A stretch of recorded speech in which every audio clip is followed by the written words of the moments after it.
कई बड़े पूरे रास्तों से गुजरने के बाद सिकंदर और उसके मसाहिब एक बुलंद इमारत के सामने पहुंचे।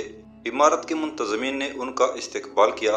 वो सिकंदर को देखते ही जान गए थे कि वो जुई की गिरा पर तबाह आजमाई के लिए आया है। सिकंदर को एहतराम के साथ उस छत के नीचे पहुंचाया गया जहां गाड़ी खड़ी थी। इस दौरान बहुत से मकामी लोग भी जमा हो गए थे। वो सब ये जानने के लिए मुश्ताक थे कि आया ये बुलंद हिम्मत मकदूनवी सालार गिरा खोलने में कामयाब हो जाएगा। सिकंदर ने मोटे रास्ते की उस मजबूत गिरा को गहरी दिलचस्पी से देखा जिस पर बेशुमार हाथों और मौसमों की मेल जम चुकी थी।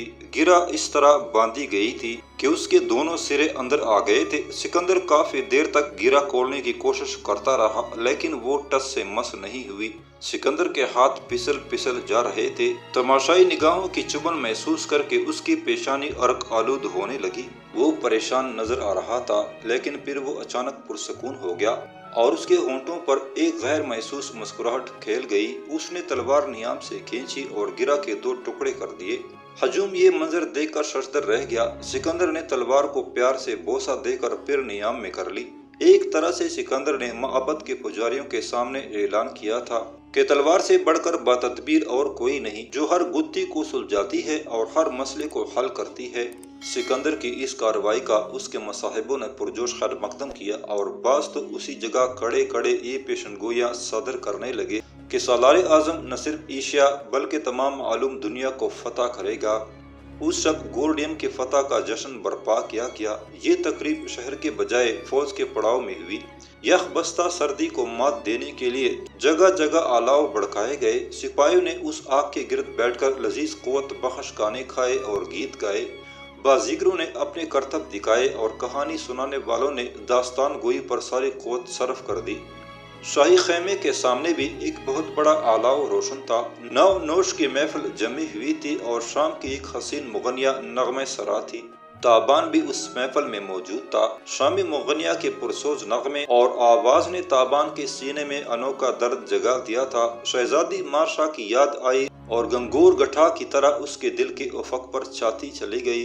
उसके बदन का रुआ रुआ मार्शा मार्शा पुकार उठा। आज पहली बार उसका दिल चाहा कि वो आफशांदा के खेमे में जाए, उसे शमादान के सामने एक मखसूस जाविये से बिठा दे और देखता चला जाए, न उसे हरकत करने दे और न खुद जुम्बुश करे। ताबान अपने चरमी खेमे में दाखिल हुआ तो एक खुशगवार हिद्दत ने उसका इस्तकबाल किया। खादम ने अंगीठी दहका रखी थी और अंगीठी की सुर्ख रोशनी ने शमादान की जर्द रोशनी से बगलगीर होकर एक अजीब सा रंग खेमे में बिखेर दिया था। ताबान ने बिस्तर पर गिरकर तकिए से टेक लगाई और खाली खाली निगाहों से खादम को देखने लगा। खादम मुअद्दब खड़ा रहा। वो अपने आका के इस तरह देखने से सख्त बेचैनी महसूस कर रहा था। आखिर ताबान ने खामोशी की झील में कंकर फेंका। आफशांदा कहाँ है? खादम ने झुक कर कहा। वो अपने खेमे में है सरदार, कोरा भी उसके साथ है। मैं अभी उनके खेमे में अंगीठी दहका कर आ रहा हूँ। ताबान ने कहा, आफशांदा को मेरा पैगाम पहुँचाओ, मैं उससे चंद बातें करना चाहता हूँ। बहुत बेहतर सरदार, खादम ने फरते एहतराम से दोहरा होकर कहा और तेजी से बाहर निकल गया। ताबान तकी से टेक लगाए अपने ख्यालों में खोया रहा। खेमे से बाहर बेकरार सर्द हवा टीलों में चकराती रही और शाखों से उलझती रही। आखिर खेमे के बाहर कदमों की चाप सुनाई दी और ताबान का दिल शिद्दत से धड़कने लगा। चंद लम्हे बाद खादम आफशांदा के साथ अंदर दाखिल हुआ। वो सबज रंग की जरदार रेशमी लिबास में थी। बाल सलीके से जमे हुए थे और चेहरे पर गाजा था। वो खेमे में आई तो एक भीनी खुशबू ने ताबान को घेर लिया। वो बेहिस्सो हरकत खड़ी रही। उसके चेहरे पर कोई तअसुर नहीं था, न खुशी, न गम, न हमदर्दी, न नफरत। वो एक बेजान तस्वीर थी। बैठ जाओ, ताबान ने आहिस्तगी से कहा। वो बैठ गई। उसके कंगनों की कनक ने शब के सन्नाटे में जल तरंग बिखेर दिए। ताबान ने शमदान उठाकर उसके ऐन सामने रख दिया। वो खूबसूरत चेहरा रोशनी में चमक उठा। ताबान उसके नकूश पर निगाहें गाड़े धीरे धीरे नीम दायरे की शक्ल में हरकत करने लगा। वो उस जाविये की तलाश में था जो उसके चेहरे पर खूबसूरत तरीन था और जिसमें मार्शा के हुस्न की किरण चमकती थी। आखिर वो रुख ताबान की निगाहों में आया। उसके कदमों के साथ उसकी धड़कन भी थम गई। वो अपनी जगह साकित और जामिद रह गया। फिर जैसे उसमें खड़े रहने की ताब भी न रही, वो अपने घुटनों पर गिरा और दो जानों बैठ गया। جیسے وہ پجاری ہو اور آفشاندہ ایک مقدس مور تھی۔ وہ اسے دیکھتا چلا گیا اور اس کی گرمئی نگاہیں آفشاندہ کو بے قرار تر کرتی چلی گئی۔ وہ اضطراب میں اپنی حنائی انگلیاں مروڑ رہی تھی اور اپنے لرزاں ہونٹوں کو قابو میں رکھنے کی کوشش کر رہی تھی۔ آخر اس بے ڈنگی خاموشی کو توڑنے کے لیے وہ بولی، آپ مجھ سے خفا ہیں؟ نہیں، تابان نے گمشدہ لہجے میں کہا۔ نگاہیں بدستور آفشاندہ کے چہرے پر تھی۔ آفشاندہ نے کہا، آپ کے نہیں کہنے سے حقیقت بدل نہیں جائے گی۔ مجھے آپ سے وابستہ ہوئے 4 ماہ گزر گئے، آج میں پہلی دفعہ آپ کی صورت دیکھ رہی ہوں۔ تابان نے کہا، تم میری صورت کہاں دیکھ رہی ہو؟ میں تمہاری صورت دیکھ رہا ہوں، اور تمہاری صورت بھی کیا دیکھ رہا ہوں، اس صورت میں کسی اور کا عکس دیکھ رہا ہوں۔ آفشاندہ نے کن عکیوں سے تابان کی طرف دیکھا اور نگاہیں جھکا لیں۔ تابان کی کیفیت عجیب ہو رہی تھی۔ مارشا کا عکس اس کے دل و دماغ پر حاوی ہو رہا تھا۔ ایک عجیب خود فراموشی کے عالم میں وہ آفشاندہ کی طرف بڑھا، مگر ایک جھٹکے سے رک گیا، جیسے سوتے میں چلنے والا اچانک جاگ جائے۔ اس نے اپنی نگاہیں جھکائیں اور بے حد گمبھیر آواز میں بولا، آفشاندہ تم جا سکتی ہو۔ تابان کی ہدایت کے باوجود آفشاندہ اپنی جگہ سے نہیں اٹھی۔ چند لمحوں بعد تابان نے سر اٹھا کر سوالیہ نظروں سے اسے دیکھا۔ وہ تابان سے نگاہ ملائے بغیر بولی، آپ مجھے بھیجنا نہیں چاہتے، اس کے باوجود بھیج رہے ہیں، کیا میں غلط کہہ رہی ہوں؟ نہیں، تابان کے ہونٹوں سے بے ساختہ نکلا۔ آفشاندہ بولی، ایک عورت کے لیے یہ بہت تکلیف دہ بات ہوتی ہے کہ مرد اس سے اس لیے محبت کرے کہ وہ کسی دوسری عورت سے مشابہ ہو، لیکن میں آپ کی دلی کیفیت سمجھ رہی ہوں۔ میں آپ کا بے پناہ دکھ سمیٹنا چاہتی ہوں اور اس کے لیے ہر قربانی دے سکتی ہوں۔ میری صرف ایک گزارش ہوگی۔ وہ کیا؟ تابان نے پوچھا۔ آپ مجھے زندگی بھر خود سے جدا نہیں کریں گے؟ اگر آپ کو غار جنوب کی خوش نصیب بیٹی مل بھی گئی تو مجھے اپنے قدموں میں پڑا رہنے دیں گے؟ کوئی تنہا گوشہ مجھے دے دیں گے جہاں بیٹھ کر میں آپ کی سلامتی کی دعائیں مانگتی رہوں؟ تابان نے دیکھا آفشاندہ کے چہرے پر عورت کی ازلی خواہش آئینہ بن کر چمک رہی تھی۔ وہ دائمی رفاقت کے سوا تابان سے کچھ نہیں مانگ رہی تھی۔ تابان نے کہا، آفشاندہ پھر میری بھی ایک شرط ہے۔ وہ فوراً بولی، کنیز کو آپ کی ہر شرط بغیر سنے منظور ہے۔ تابان نے کہا، آج سے تم میری کنیز نہیں ہو، میں تمہیں اور تمہارے بچوں کو آزاد کرتا ہوں۔ تم جب چاہو مجھے چھوڑ کر جا سکتی ہو، اگر چاہو تو میں ابھی تمہاری آزادی کا پروانہ لکھ دیتا ہوں۔ آفشاندہ نے کوئی جواب نہیں دیا، بس پرنم آنکھوں سے تابان کو دیکھتی رہی۔ اس وقت نہ جانے کس درد سے سرد ہوا کا ایک تند جھونکا خیمے میں گھس آیا اور اس نے شمعدان گل کر دیا۔ یک لخت خیمے میں گہری تیرگی پھیل گئی۔ آفشاندہ کے ہونٹوں سے ہلکی سی چیخ نکل گئی اور وہ ڈر کر تابان سے آ ٹکرائی۔ تابان نے اسے بازوؤں میں سمیٹ لیا۔ اس کے ذہن میں مارشا کا تصور اجاگر ہوتا چلا جا رہا تھا۔ گہری تیرگی میں چاروں طرف مارشا ہی مارشا تھی۔ اس کا لمس تھا، اس کی خوشبو تھی، اس کے سانسوں کی آواز تھی۔ آئیرونیا کے برف پوش کوہستانی علاقوں میں سکندر اور اس کی سپاہ کا گشت جاری رہا۔ سکندر اب یہ بات بخوبی جان گیا تھا کہ علاقے کے مکینوں کو موسم سرما میں زیر کرنا بہت آسان ہے۔ وجہ یہ تھی کہ اس موسم میں وہ لوگ چھاپا مار لڑائی کے لیے پہاڑوں پر نہیں چڑھ سکتے تھے۔ گورڈیم سے کوئی 800 اسٹیڈیم دور شمال میں ایک وادی سکندر کو پڑاؤ کے لیے پسند آئی۔ یہاں یخبستہ ہواؤں کا زور کم تھا اور ٹیلوں کے دامن میں کہیں کہیں گھاس بھی موجود تھی۔ سکندر نے فیصلہ کیا کہ یہاں چند ہفتے آرام کر کے آگے بڑھا جائے۔ دل بہلانے کے لیے یہاں شکار بھی موجود تھا اور پانی سمیت پڑاؤ کی دوسری سہولتیں بھی حاصل تھی۔ سکندر کے حکم پر ایک گھاٹی کی بلند دیوار کے ساتھ ساتھ سینکڑوں خیمے استادہ کر دیے گئے اور لشکریوں نے ہتھیار کھول کر آرام کا ارادہ باندھ لیا۔ کٹھن سفر اور خونی جھڑپوں کے بعد فراخت کے ان شب و روز سے سپاہیوں نے خوب مزہ اٹھایا۔ اہم سرداروں کی بیویاں ان کے ہمراہ تھی۔ وہ ان کے ساتھ شکار پر نکل جاتے، چھوٹے چھوٹے تفریحی سفر کرتے یا پھر بازیگروں کے تماشے دیکھتے۔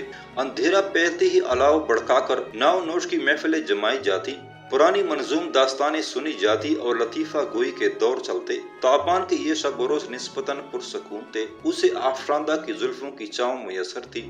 مارشا کا ہلکان کر دینے والا غم کسی حد تک بھولا ہوا تھا۔ جب کبھی بے قراری فزوں تر ہو جاتی، وہ اپنا اسیر گھوڑا لے کر پڑاؤ سے دور نکل جاتا، گھوڑے کو ایڑ لگاتا اور اندھا دھند بگانے لگتا۔ خطرناک راستوں پر، گھاٹیوں میں، ڈلوانوں پر وہ اور گھوڑا پسینے سے شرابور ہو جاتے۔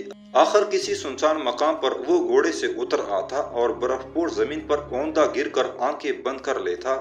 اسے محسوس ہوتا اس کا تصور بھی ایک سرکش گھوڑا ہے جو لپک لپک کر مارشا کی طرف جاتا ہے، اور اس گھوڑے کے منہ میں لگام ڈالتا اور اپنی مرضی سے چلانے کی کوشش میں مصروف ہو جاتا۔ ایک روز وہ درد کے اسی سفر کو طے کر کے پڑاؤ میں واپس آیا تو آفشاندہ خیمے میں بے قراری سے اس کا انتظار کر رہی تھی۔ تابان اب اس سے کافی مانوس ہو چکا تھا۔ اس کے کنگنوں کی کنک ہی تابان کو سمجھا دیتی تھی کہ وہ پریشان ہے، غمزدہ ہے یا خوش۔ تابان کی آمد سے پہلے ہی دسترخوان بچھ چکا تھا۔ آفشاندہ کی ہدایت پر خادم نے کھانا نکال لیا۔ کھانے کے دوران بھی آفشاندہ خاموش ہی رہی۔ تھوڑی دیر بعد جب وہ کمرے میں تنہا تھے اور شمعدان کی 5 شمعوں میں سے 3 گل کی جا چکی تھی، آفشاندہ اس کے پہلو میں آ بیٹھی۔ تابان نے محسوس کیا کہ وہ بات شروع کرنے کے لیے موزوں الفاظ ڈھونڈ رہی ہے۔ وہ خاموشی سے اس کے تاثرات کا جائزہ لیتا رہا۔ آخر وہ ایک گہری سانس لے کر گویا ہوئی۔ تابان، میں ڈر رہی ہوں، آپ میری بات سے کوئی غلط مطلب نہ لیں۔ میں جو کچھ کہہ رہی ہوں پوری نیک نیتی سے کہہ رہی ہوں، اور مقصد صرف آپ کو صورتحال سے آگاہ کرنا ہے۔ اس تمہید نے تابان کو سمجھا دیا کہ آفشاندہ کوئی اہم اطلاع دینے جا رہی ہے۔ اس نے سر کی جنبش سے آفشاندہ کو بات جاری رکھنے کی ہدایت کی۔ وہ بولی، کورا اور آپ کا ساتھ بہت پرانا ہے۔ میں تو آپ دونوں میں نہ وارد ہوں۔ مجھے زیب نہیں دیتا کہ کورا کے بارے میں اپنی کسی رائے کا اظہار کروں، لیکن صورتحال ایسی ہے کہ مجھے زبان کھولنا پڑ رہی ہے۔ دراصل کچھ یوم سے کورا مجھے بہت بدلی نظر آ رہی ہے۔ وہ گم سم رہتی ہے اور ساتھی عورتوں کی گفتگو میں بہت کم حصہ لیتی ہے۔ میرے ساتھ بھی اس کی بول چال ضروری گفتگو کی حد تک رہ گئی ہے۔ میں نے کئی بار اس کی آنکھیں سرخ اور متورم دیکھی ہیں، جیسے تنہائی میں روتی رہی ہو۔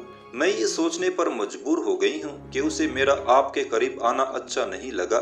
شاید وہ دل ہی دل میں آپ کی رفاقت کی خواہش مند تھی۔ اگر آفشاندہ نے یہ باتیں چند روز پیشتر کہی ہوتی تو تابان انہیں یکسر رد کر دیتا، لیکن اب ایسا کرنا مشکل تھا۔ پچھلے کچھ دنوں سے وہ خود بھی محسوس کر رہا تھا کہ کورا کے رویے میں نمایاں تبدیلی آئی ہے اور وہ کوئی اہم بات تابان سے چھپا رہی ہے۔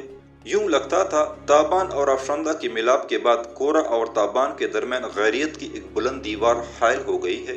آفشاندہ نے کہا، مجھے جرأت نہیں ہو رہی کہ اس معاملے پر اظہار کروں، لیکن کہے بغیر چارہ نہیں۔ دیوتا کریں میرا اندازہ غلط ہو اور مجھے اپنے کہے پر شرمندگی اٹھانی پڑے۔ مجھے یوں محسوس ہو رہا ہے کہ کورا کسی کے کہنے میں آ گئی ہے اور اس کی ذات سے آپ کو نقصان پہنچنے کا احتمال ہے۔ تابان حیرت زدہ رہ گیا۔ اسے امید نہیں تھی کہ آفشاندہ ایسی بات کہے گی۔ وہ روکھے لہجے میں بولا، یہ اندازہ تم نے کیوں کر لگایا ہے؟ آفشاندہ نے کہا، میں نے محسوس کیا تھا کہ کورا آپ کا کھانا اپنے ہاتھوں سے تیار کرنا چاہتی ہے۔ ایک روز مجھے لگا وہ کھانے میں کچھ ملانے کی کوشش کر رہی ہے۔ مجھے دیکھ کر ٹھٹک گئی اور کوئی چیز لبادے میں چھپا کر خیمے سے باہر نکل گئی۔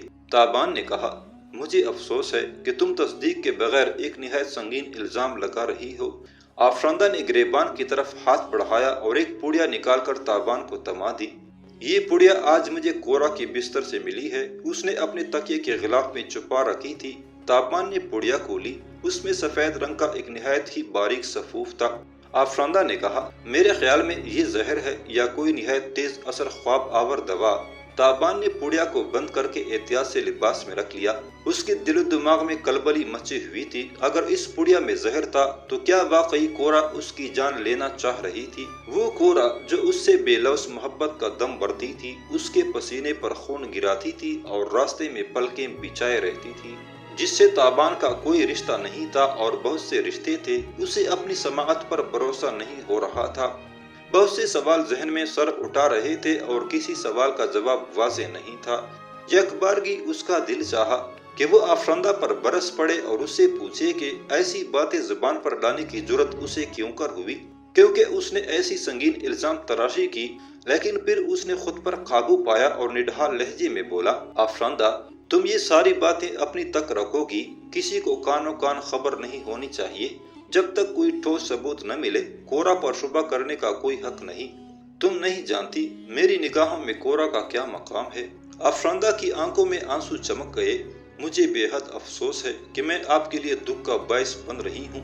काश ये इतलात आप तक मेरी वसातत से न पहुँचती।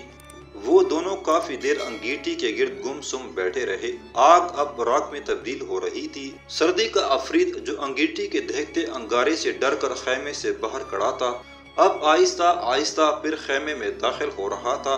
ताबान बीमारों की तरह घुटनों पर जोर देकर अंगीठी के सामने से उठा और निढाल कदमों से दरवाजे की तरफ बढ़ा।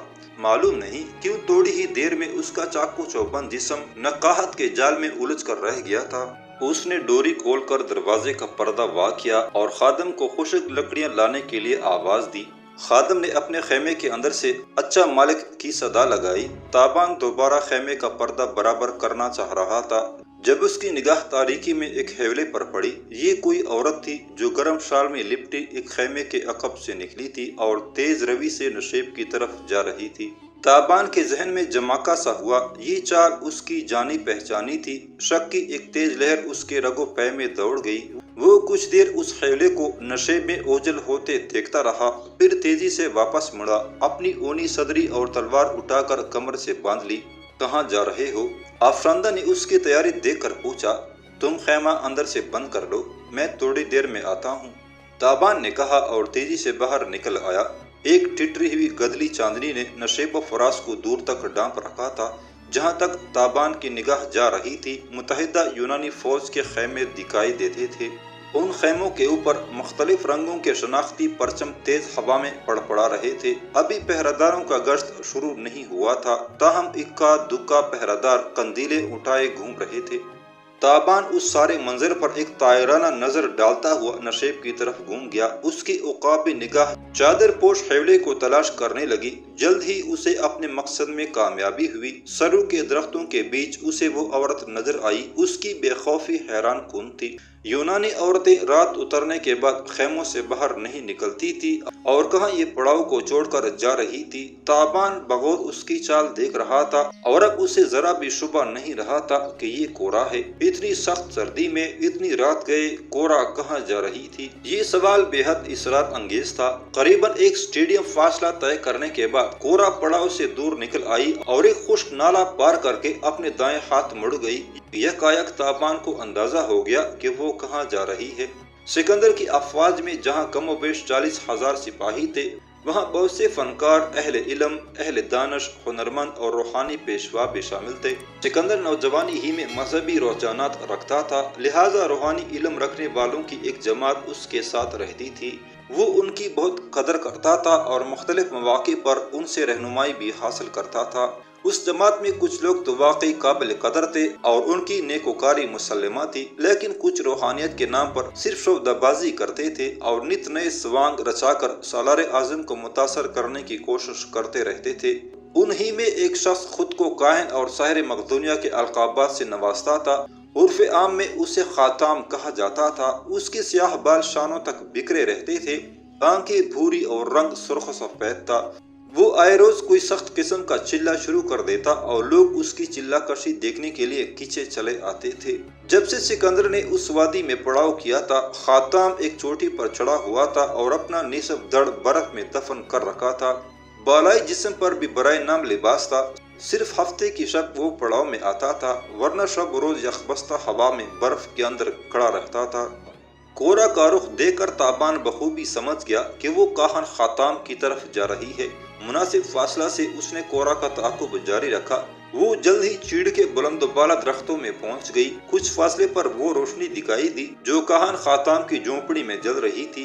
ताबान ने अब मुख्तात अंदाज अख्तियार कर लिया और दरख्तों में साय की मानिंद रेंगता हुआ झोंपड़ी के करीब पहुंच गया। उसने खाताम को देखा।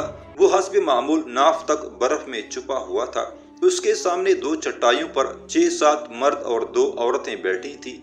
तीसरी औरत उनमें कोरा शामिल हो गई थी। उन सब का अंदाज निहायत मुअद्दबाना था। वो 2 जानों बैठे थे और हाथ सीने पर बंधे हुए थे। खाताम कुछ पढ़ कर उन पर फूंक रहा था और धीमे लहजे में बातें कर रहा था। थोड़ी ही देर बाद हाजरीन की तादाद कम हो गई। अब कोरा समेत वो 3 अफराद थे चंद लम्हों बाद दूसरे दो भी वापस चले गए। अब खाताम और कोरा के सिवा वहाँ कोई नहीं था। झोंपड़ी से फूटती हुई रोशनी में ताबान ने गौर से देखा। कोरा खाताम से कुछ कह रही थी, लेकिन वो आंखें बंद किए यकसर खामोश था, उसकी जानब देख ही नहीं रहा था। फिर ताबान ने कोरा को काहन के सामने सजदारेज देखा। वो फरियादी लहजे में बोल रही थी। कोरा की आवाज सुनने के लिए जरूरी था कि ताबान कुछ मजीद आगे जाए। मजीद आगे जाने के लिए ताबान को बेहद एहतियात करना पड़ी। वो औंधे मुंह लेट गया और खुश्क पत्तों पर शाम की मानिंद बे आवाज रेंगता हुआ दरख्तों के एक झुंड में पहुंच गया। अब काहिन खाताम उससे 3 हाथ की दूरी पर था। झोंपड़ी से फूटने वाली रोशनी में काहन का चेहरा साफ नजर आ रहा था और उसका तांबे जैसा बदन भी। कोरा ने अब सजदे से सर उठा लिया था और खौफजदा नजरों से काहन की तरफ देख रही थी। उसके होंठों से लर्जा आवाज निकली, मैं बहुत शर्मिंदा हूँ खाताम, मुझे ज़ेउस देवता के सदके माफ कर दें। ताबान ने देखा कोरा का चेहरा आंसू से भीगा हुआ है। चंद लम्हे हवा की साएं साएं के सिवा कोई आवाज सुनाई नहीं दी। फिर खाताम ने बोझल लहजे में कहा, तुम माफी के काबिल तो नहीं हो, लेकिन हमें तुम पर तरस आ रहा है। अब जाओ, जैसा तुम्हें कहा गया था वो करो। और एक बात याद रखो, खाताम के हुक्म को शक की निगाह से देखने वालों का अंजाम बहुत बुरा होता है। कोरा घिघियाई, नहीं खाताम, मैंने शक नहीं किया था, मैं घबरा गई थी। दरअसल आफरंदा ने मुझे देख लिया था।